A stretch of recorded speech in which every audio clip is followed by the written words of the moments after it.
Assalamualaikum warahmatullahi wabarakatuh. Perkenalkan, nama saya Ahmad Faisal Mufti Mutakin. Di sini saya dengan NIM 3 juta saya 037 dari Praktikum B. Di sini saya menjelaskan mengenai workflow AI Python platform I/O untuk kontrol PID motor DC. Yes. Pertama-tama kita harus mengenal dulu ekosistem editor kode modern, yaitu VS Code, Cursor, dan Winsoft. Dalam dunia pengembangan perangkat lunak saat ini, pemilihan kode editor atau integrated development environment atau IDE menjadi faktor krusial untuk meningkatkan produktivitas. Visual Code atau VS Code tetap menjadi standar industri bekerja fleksibilitas ekosistem yang luas. Namun kini muncul generasi baru seperti Cursor dan Windsor yang secara asli mengintegritaskan kecerdasan buatan atau AI ke dalam alur kerja pengkodean. Editor-editor modern ini tidak hanya berfungsi sebagai tempat menulis teks, tapi juga sebagai asisten cerdas yang mampu memperbaiki saran kode, melakukan debugging otomatis, dan memahami konteks proyek secara mendalam untuk mempercepat proses pengembangan. Lalu kita bahas pemrograman Python dan panduan instalasi versi 3.10, 3.11. Nah, Python telah mengukuhkan posisinya sebagai bahasa pemrograman paling populer karena sintaksnya yang sangat sederhana, menyerupai banyak bahasa manusia namun memiliki kapasitas yang luar biasa di berbagai bidang seperti data science hingga robotika. Untuk memastikan stabilitas dan kompatibilitas dengan banyak pustaka open source, kita menggunakan Python 3.10, 3.11 sebagai standar kerja.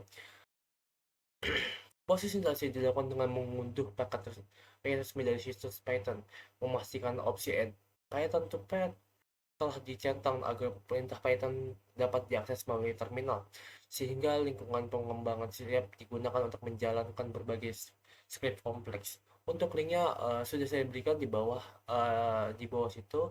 Nanti bisa masuk ke linknya dan nanti nanti bisa masuk ke linknya dan bisa di-download di situ untuk Python 3.10 3.11. Nah, lalu optimasi pengembangan dan extension Python dan platform I/O. Untuk mengubah editor teks biasa menjadi lingkungan pengembangan yang tangguh, kita menggunakan dukungan extension khusus di mana extension Python di VS Code berperan vital, berperan vital dalam memberikan fitur interlines, linting, dan end debugging yang presisi. Selain itu, integrasi platform I/O juga menjadi sangat penting dalam proyek sistem tertanam atau IoT, karena ia menyediakan ekosistem lintas platform untuk yang mendukung berbagai jenis microcontroller tanpa harus berpindah-pindah aplikasi. Kegunaan utama platform I/O terletak pada manajemen pustaka yang otomatis serta kemudahan dalam melakukan komplikasi dan pengubahan kode ke perangkat keras, sehingga pengembangan dapat lebih fokus pada logika pemrograman dibandingkan konfigurasi manual yang rumit. Nah, selanjutnya adalah kita akan simulasi bagaimana penggunaan dari windsurf dan apa sih yang dibilang tadi AI bisa dapat langsung mengkoreksinya itu. Oke, di sini saya ingin simulasikan dari step awal mengenai awal dari kita memilih platform I/O terus mengcodingnya. Jadi di sini kita harus install dulu yang namanya platform.io itu. Nah, nanti kita ke new project, kita buat project name di sini misalkan test 1 2 3, terus kita select board. Nah, di sini kita kan makanya Arduino 2560, kita cari Arduino 2560, 2560, kita pilih yang ini. Kita jangan default, kita pilih sendiri. Di sini saya save di C, terus di latihan ini. Nah, ini kita finish. Nah, biar mereka ngebuat dulu dari si. Nah, ini udah jadi buat file seperti yang tadi saya buat, tes 1 2 3. Nah, untuk ngodingnya gimana sih? Nah, untuk ngodingnya tuh kita ngodingnya di sini. Ini. Jadi kita buka dulu prompt yang kita mau masukkan. Nah, untuk prompt ini, jadi di sini kita menyuruh untuk AI-nya untuk membuatkan kontrol PID dengan Arduino Mega 2560 dengan menggunakan pin 5 CW dan pin 6 CCW, encoder di pin 2 dan pin 3, PID anti windrop di minus 255 sampai 255, ada opsi kontrol kecepatan dan posisi. Ketika di kontrol posisi dan posisi dinolkan, kecepatan raw atau asli dari type sampling, kecepatan filter moving average, kecepatan filter IPF, kecepatan per second. Ketika KI 0 maka integral 0, begitu juga dengan KP dan KD.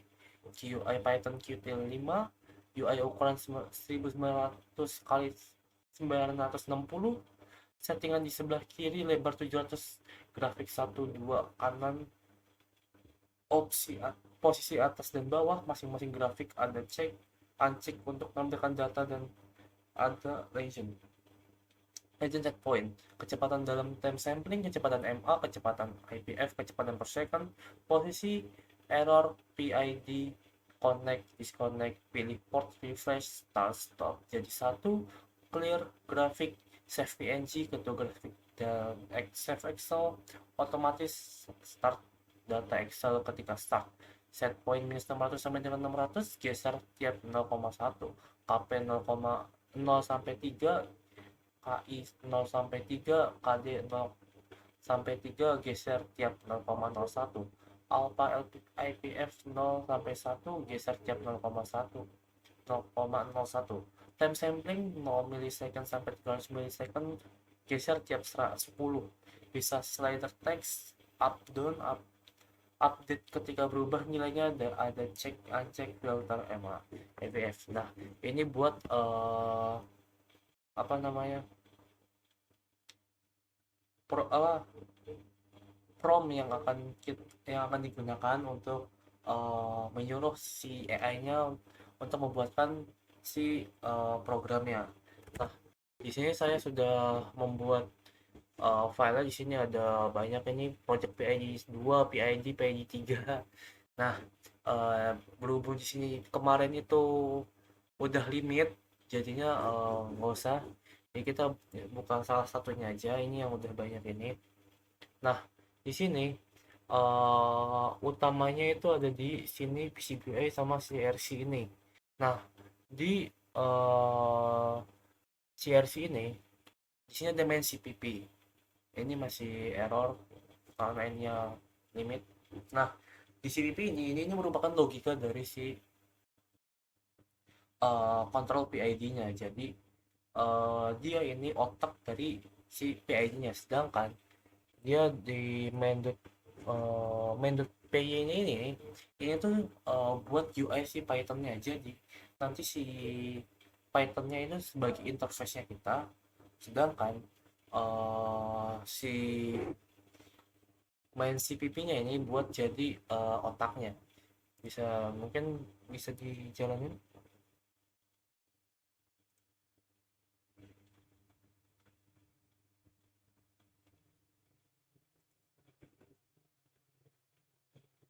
Kayaknya kayaknya nge-lag deh.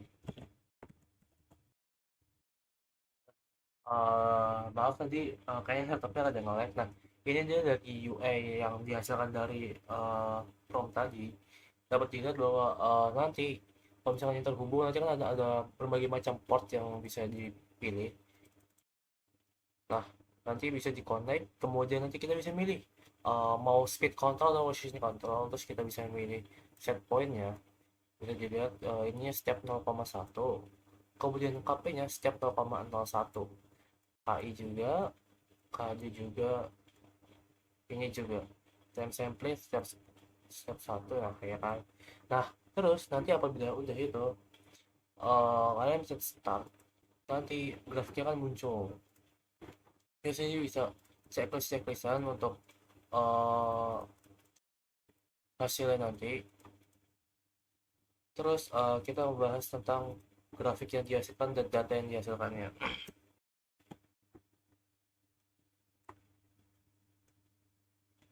Nah, ini enggak. Data yang dihasilkan kurang lebihnya seperti ini.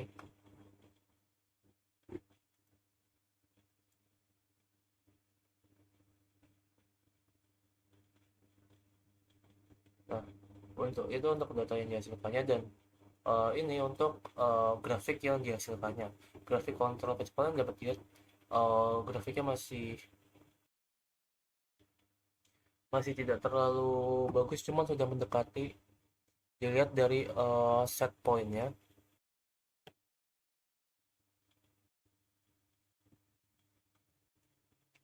Lalu dapat dilihat ini grafik posisi kontrol output. Terus ini grafik kontrol kecepatan. Ini grafik posisi kontrol output, grafik kontrol kecepatan, grafik posisi kontrol output juga. Sekian dari saya, kurang lebihnya mohon dimaafkan. Wassalamualaikum warahmatullahi wabarakatuh.